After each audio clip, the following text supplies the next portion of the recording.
So what's up? Magandang gabi sa inyong lahat mga kamamay. So once again, nandito ulit ako upang mag-share sa inyo ng ilang mga love advice, ilang mga payo tungkol sa inyong buhay pag-ibig. So mga kamamay, if ever na gusto mo yung ganitong klase ng love advice, huwag mo sana kalimutan na pindutin ang subscribe button, notification bell, and syempre mag-like ka na rin para sa ganon, ma-update kayo palagi at ma-notify sa lahat ng videos na aking gagawin. So at this moment of time mga kamamay, ang magiging topic natin ngayon is mga sign na totoo ang pagmamahal sa iyo ng isang lalaki. Yes mga kamamay, kung kayo man ngayon, nag-aalala kayo sa inyong nararamdaman, kung totoo pa ba ang nararamdaman ng isang lalaki sa inyo, kung totoo pa bang mahal kayo ng isang lalaki, which is kailangan yung tingnan or kailangan alin dito sa mga tips na to, makita nyo na ginagawa niya sa inyo. Alright, kung napindot mo na yung subscribe button, simulan na natin ang ating topic ngayong araw na to. So ano nga ba yung mga bagay na kailangan mong makita sa isang lalaki o mga sign na totoo ang pagmamahal sa iyo ng isang lalaki? So number 1, nagpapahalaga siya sa iyong opinyon. Yes mga kamamay, mahalaga po na dapat gawin to sa inyo ng isang lalaki. Yung tipong kailangan sa bawat gagawin, sa bawat desisyon, sa bawat pasya, sa bawat hakbang, sa bawat pangarap, kailangan sinasabi nila ito sa inyo. Kailangan ipinapaalam nila ito sa inyo. Bakit po? Nangangahulugan po na kapag sinabi niya sa inyo yung kanyang mga gagawin, yung kanyang mga sikreto, yung kanyang mga hakbang, iniisip niya kung magagalit ka ba o hindi. Iniisip niya na gusto niyang malaman mo na may tiwala ka sa kanya. Okay? Gusto niyang ipaalam sa iyo na may tiwala ka sa kanya. Gusto niya kasi na sa bawat gagawin niya, alam mo. Kasi alam din niya yung feeling na kapag nilihiman mo siya. Okay? Kaya ang ginagawa ng isang lalaki, lahat sinasabi sa iyo. Lahat ipinapaalam sa iyo para sa ganon, ma-feel mo na isa ka sa kanyang pangarap, isa ka at kasama ka sa kanyang mga tutuparin. Alright? So number 2, nagbibigay siya ng suporta sa iyo. Hindi lang pinansyal, pero yung support na lagi siyang nandyan sa iyo. Lagi siyang nasa likod mo. Sa mga pangarap mo, hindi kanya pinipigilan. Lagi kanya sinusuportahan. Go lang siya ng go at chinicheer ka niya na gawin mo yung mga bagay na makapagpapaunlad sa iyo. May mga lalaki kasi mga kamamay na hinahadlangan yung mga pangarap ng isang babae sa kanyang buhay. For example, gusto niyang o gusto mong mag-abroad. Kasi nakikita mo na nandoon ang success, nandoon ang tagumpay, doon mabubuhay at maibibigay ang pangangailangan ng pamilya mo. Pero anong ginagawa ng isang lalaki? Pinipigilan ka. Ayaw niya na lumayo ka sa kanya. Tapos wala naman siyang ginagawa para sa inyong pamilya, para sa iyong mga anak, para sa iyo. Okay? So ikaw na nga yung gumagawa ng paraan para magkaroon kayo ng pera, para magkaroon kayo ng needs. Gusto mo lang lumayo, mag-abroad para nga maibigay lahat ng yon. Pero yung isang lalaki, pinipigilan ka niya. Hindi ka niya pinapaalis. Pero wala naman siya ginagawa sa kanyang sarili. Hindi siya naghahanap ng trabaho, hindi siya naghahanap ng mapagkakitaan. Kapag kaganyan mga kamamay na pinipigilan ka ng isang lalaki na lumayo, na hanapin ang iyong tagumpay, ekes yan. Baka hindi ka niyan mahal. Okay? So ano yung sunod? Nagpapakita siya ng concern at pag-aalaga. Yes, mga kamamay, ang isang lalaking totoong nagmamahal sa iyo, lagi siyang may concern sa mga ginagawa mo.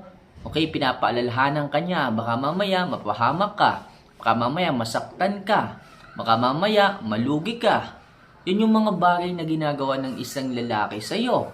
Pinapakita niya sa iyo ang concern para sa ganon, ma-feel mo yung pagmamahal niya para sa iyo. Kasi kapag nasasaktan ka, kapag nadadapa ka, parang ganun din yung nararamdaman ng isang lalaki. Parang parehas lang kayo. And syempre yung pag-aalaga. Okay, yung isang lalaki, pinapakita niyo yung pag-aalaga. For example, okay, may pasok ka sa trabaho, tapos siya yung wala. Syempre, sa umaga, gigising siya ng maaga, pagluluto ka niya, pamamalansya ka ng damit, okay, yung mga gawaing pambahay, siya na yung gumagawa. Kasi nga, para kahit ganong kaliit na bagay, makatulong siya sa'yo. Di ba, ang pangit namang tingnan, ikaw na nga yung nagtatrabaho, ikaw na nga yung naghahanap ng ng pera para may makain kayo, may maihayin na pera sa lamesa. Tapos ikaw pa rin ang maglalaba, ikaw pa rin ang magluluto, ikaw pa rin ang gagawa ng gawaing bahay. Syempre, ang isang lalaki na totoong nagmamahal sa'yo, iintindihin niya ang sitwasyon. Kung ikaw nga yung naghahanap buhay na dapat siya,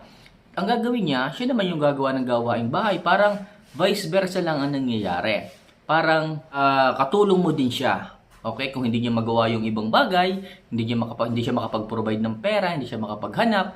Yung iba minsan dito may kapansanan, yung iba minsan dito may kakulangan sa kanyang katawan, kaya hindi niya nagagawa yung kanyang obligasyon.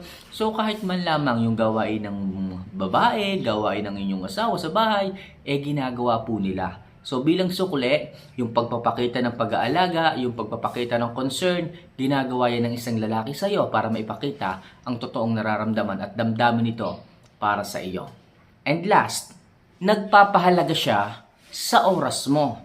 Yes, mga kamamay, kapag ganitong isang lalaki, talagang mahal ka nito, talagang totoo ang pagmamahal nito sa iyo. Bakit? Kasi oras yung pinag-uusapan dito. At ang oras dito sa mundo, yan yung pinakamahalagang elemento na hindi na kayang ibalik. Ang pera kasi, kapag yan ay nawala, pwede mo ulit kitain, pwedeng bumalik. Pero ang oras, mga kamamay, ang panahon, hindi na. Kaya tatandaan nyo mga girls, kapag ang isang lalaki, kapag ang inyong asawa, kapag ang inyong kaibigan, o kahit sino pa man, naglaan ng oras sa inyo, naglaan ng panahon sa inyo, 1 minuto, 5 minuto, 1 oras, o buong araw, talagang pasalamatan nyo po yung mga taong ganyan. Kasi iilan na po yung mga taong kayang maglaan ng oras, panahon, minuto at segundo sa inyo.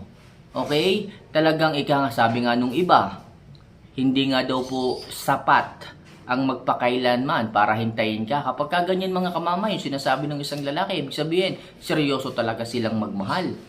Seryoso talaga yung pag-ibig na kaya niyang ialay sa inyo kapag kaganyan. Kasi yung magpakailanman, napakahaba nun. Pero hindi nila iniisip yung panahon ng oras para lamang ibigay sa inyo. For example, hinintay kayo sa trabaho. Okay, tumawag sa inyo. Honey, hihintayin kita pagkalabas mo. So ilang oras pa, nag-overtime ka, nag-OT ka, 3 hours. Pero hinintay ka pa rin niya sa labasan, pasalamatan mo. At bilang isang babae, make sure i-appreciate nyo yung kanyang mga ginagawang effort, yung kanyang mga ginagawang bagay para sa inyo, inilibre kayo, pasalamatan nyo. Right? So, ganyan kahalaga mga kamamayang oras para sa isang lalaki. Kaya kapag ang isang lalaki ay talagang naglaan ng oras, panahon, segundo man o minuto man yan, pahalagahan at pasalamatan nyo.